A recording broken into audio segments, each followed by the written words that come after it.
नमस्कार दोस्तों। जैसा कि हम सीरीज चला रहे हैं यूपीएससी, एमपीपीएससी और अदर जो स्टेट कमीशन के जो भी एग्जाम्स अभी प्रीलिम्स आने वाले हैं उनमें जो इंटरनेशनल ऑर्गेनाइजेशन है, तो एमपीपीएससी की तो डायरेक्ट सिलेबस में लिखा हुआ है, लेकिन बाकी जगह पे इंटरनेशनल ऑर्गेनाइजेशन करके सिलेबस में लिखा रहता है। इकोनॉमी में या इंटरनेशनल रिलेशन में ऐसे जो प्रश्न आते हैं तो आसियान के बारे में आज देखने का प्रयास करेंगे। आसियान बहुत महत्वपूर्ण टॉपिक है और आसियान से चूंकि भारत के संबंध अच्छे हैं और आसियान का भारत सदस्य नहीं है, लेकिन भारत के पड़ोसी जितने भी देश हैं वो सब वहां से जुड़ते हैं इस वजह से, और भारत के साथ चूंकि ट्रेड अच्छे होते हैं तो उसको हम इम्पोर्टेंस देंगे और अच्छे से देखने का प्रयास करेंगे कि आसियान का क्या रोल है।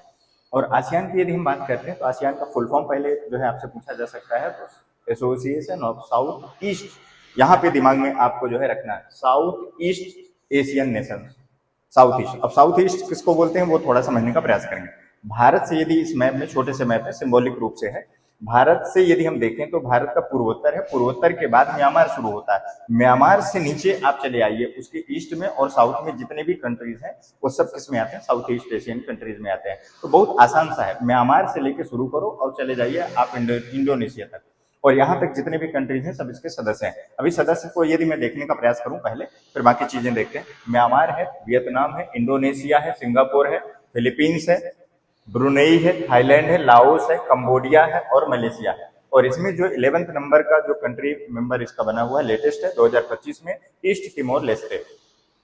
इसको दिमाग में बैठा लीजिए, इससे प्रश्न आने की संभावना है कि कब जुड़ा था, 11वें नंबर का कौन सा या कितने मेंबर कंट्रीज हैं, सरल प्रश्न बनाएगा तो टोटल मेंबर कंट्रीज कितने हैं, 11 इसको मिलाकर। ठीक है, ध्यान रखिएगा। इसका हेडक्वार्टर अभी कहाँ पे है, जकार्ता इंडोनेशिया में है। कहाँ है, जकार्ता इंडोनेशिया में है। लेकिन जब ये बना था, ये संस्था जब बनी थी, आसियान जब बना था 8 अगस्त 1967, यानी 8 अगस्त 1967 को ये स्टेब्लिश हुआ था, और ये बैंकॉक थाईलैंड में क्या हुआ था, स्टेब्लिश हुआ था। इसीलिए इसके लिए भी कभी कभी ये कहा जाता है कि ये डिक्लेरेशन कौन सा है, बैंकॉक डिक्लेरेशन माना जाता है इसको। ठीक है, ये दिमाग में आप इतना जो है बैठा लो।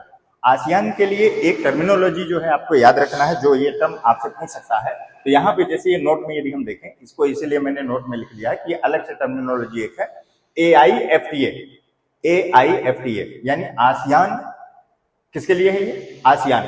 FTA का मतलब फ्री ट्रेड एग्रीमेंट, आसियान देशों का आपस में क्या होगा, मुक्त व्यापार समझौता है। आसियान देशों का मुक्त व्यापार समझौता कब हुआ, 2010 में। ये दिमाग में आप बैठा लेंगे, और इसका फुल फॉर्म नहीं पूछेगा, सीधे पूछेगा कि ये क्या है। इसका फुल फॉर्म यदि पूछे तो मैंने बता दिया, आसियान फ्री ट्रेड एग्रीमेंट, और यहाँ पे 2010 का है।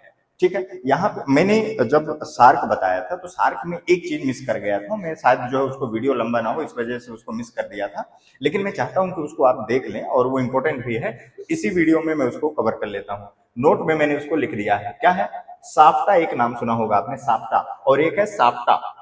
साफ्टा और साफ्टा, SAFTA, यानी इसका मतलब क्या हुआ, सार्क नेशंस के जो फ्री ट्रेड एग्रीमेंट है, जैसे उसमें क्या था, आसियान कंट्रीज के फ्री ट्रेड एग्रीमेंट है, यहाँ पे क्या होगा, जो सार्क कंट्रीज है उनका फ्री ट्रेड एग्रीमेंट होगा, और ये 2006 में क्या हुआ था, आया था।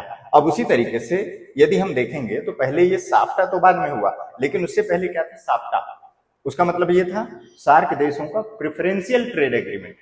पी का मतलब क्या है, प्रेफरेंशियल, और यहाँ पे एफ का मतलब क्या है, फ्री। तो ध्यान रखिएगा, प्रेफरेंशियल ट्रेड एग्रीमेंट ये 1993 का था, 2006 से इसी को क्या कहते हैं हम लोग, FTA यानी SAFTA, और यहां से प्रश्न जो है अच्छे खासे बन सकते हैं। तो ठीक है, लगभग हमने चीजों को कवर करने का प्रयास किया। आपको ये वीडियो कैसा लगा, आपको इन्फॉर्मेशन कैसी लगी, यदि आपको इसमें से थोड़ी सी भी हेल्प मिले तो आप कमेंट बॉक्स में जरूर बताएं, और तब तक के लिए धन्यवाद। नेक्स्ट वीडियो में फिर मिलते हैं।